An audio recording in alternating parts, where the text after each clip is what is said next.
Chapter 7. The warrior roared and shook as it thrust its way over rutted heathland.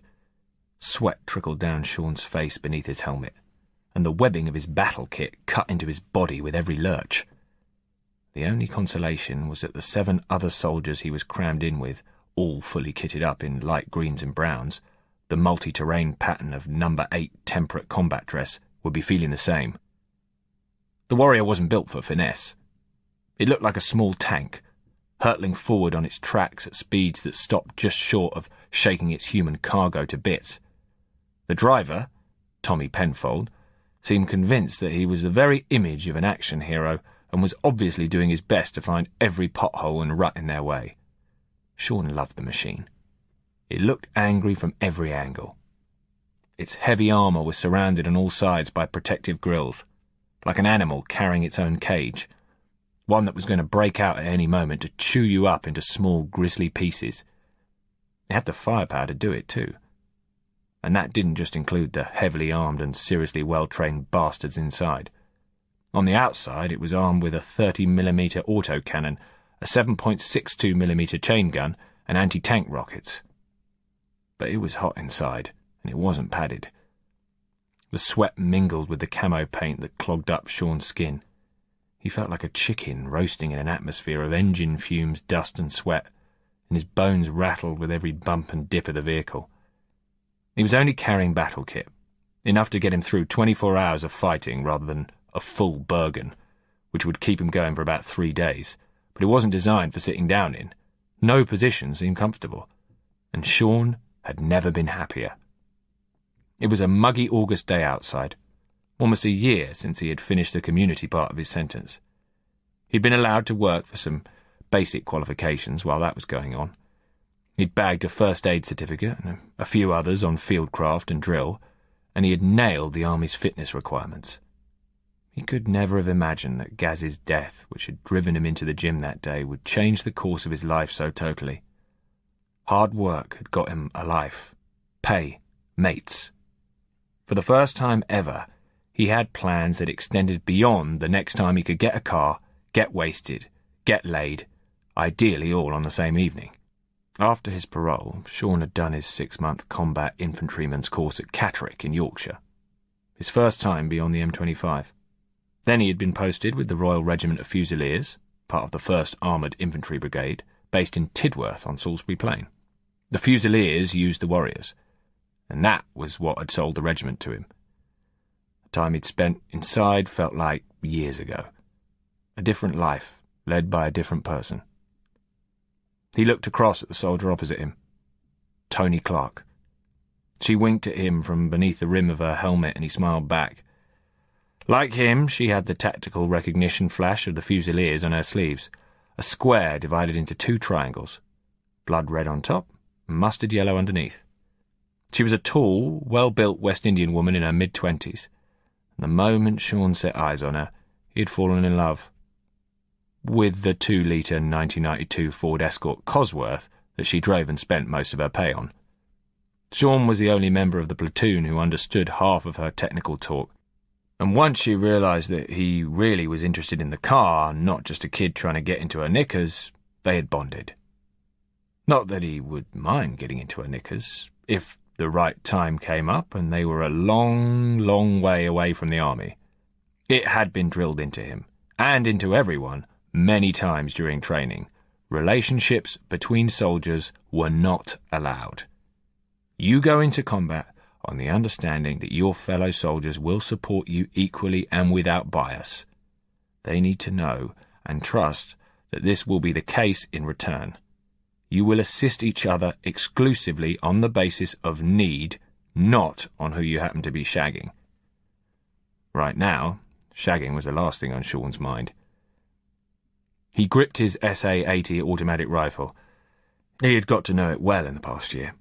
It looked like something out of a science fiction movie, with its stubby barrel, its curved magazine behind the pistol grip, the blunt stock with all the workings crammed into it, and the ACOG, the Advanced Combat Optical Gun Sight, clamped to the top, looking like a small weapon itself. Sean could strip and snap one back together again blindfolded, and he would be the first to admit that holding and firing one loosing off NATO standard 5.56mm ammunition at over 600 rounds per minute, was nothing short of awesome. The warrior thundered to a halt, and a voice barked through each soldier's earpiece via the PRR, the personal roll radio mounted in a khaki pack on every soldier's left shoulder, which kept them wired into each other. Move! The rear door hissed open on its pistons. Curtis West and Ravi Mitra were first out, and Sean was on his feet. Spilling out of the back with the others, as his boots hit the ground, he snapped his weapon up to his shoulder, scanning the ground ahead and around. Soldiers never focused on just what lay in front. They made sure they were aware of attack from all quarters and ready to respond. Dust from the warrior settled around them. They looked like ghosts fading under the sun.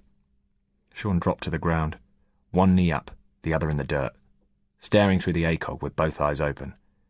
It had taken him a while to get used to this, taking in the ACOG's enhanced view and the natural sight of his own eye at the same time, but now it was second nature. Closing one eye meant shutting yourself off from everything apart from what you saw through the small aperture, and that was suicide. By keeping both eyes open, a soldier stayed aware of everything around him. He got the full field of vision from both eyes, with a magnified circle showing whatever was right in front of the ACOG. The warrior had come to rest behind a small clump of bent trees. The sky was clouding over and a cool breeze blew, bringing a taste of rain with it. Sean had no doubt that it would hit them before the night was out. That was something else he'd learnt. Air smelt different according to the weather. Back in London's fumes of fast food and exhaust and warm pavements he'd never noticed. The voice of Corporal Josh Heaton came through on the PRR. Intel reports insurgents are located in the cottage at the edge of the village, 500 metres beyond the other side of the trees. Move.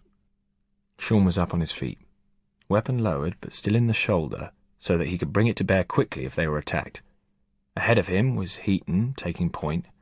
Behind him came Tony Clark and Johnny Bright. They moved together down to the left of the trees, and the village below came into view. It looked empty, not a soul about. The buildings were battered and abandoned.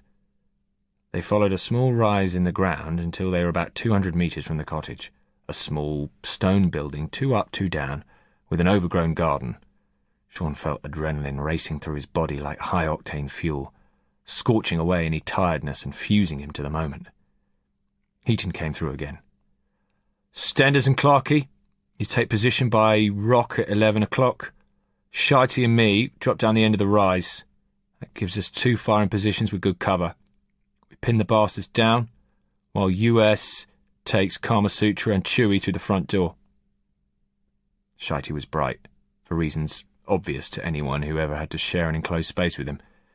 US was Lance Corporal Marshall, Kamasutra was Ravi Mitra, and Chewie was Curtis West, nicknamed for his phenomenal ability to grow facial hair, which he tried to tame with a moustache and sideburns like a 70s porn king. And Stenders was Sean.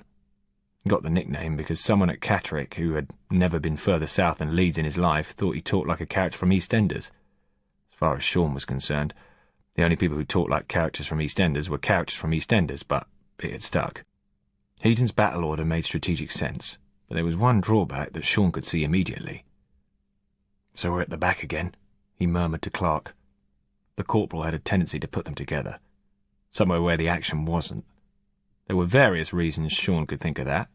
For him, well, okay, he was the youngest in the platoon. For Clark, the only possibilities he could think of weren't good ones, and he didn't like them. But if Clark was having the same thoughts, she just shrugged them off. We're the ones with the UGL, she said, with a smile, tapping the underslung grenade launcher bolted to her own SA-80. So the money's on us surviving over those 2 bastards. Footsteps came up alongside, followed by the dark silhouette of Bright. Corp loves me more, mate. That's just all there is to it, he said softly as he padded past.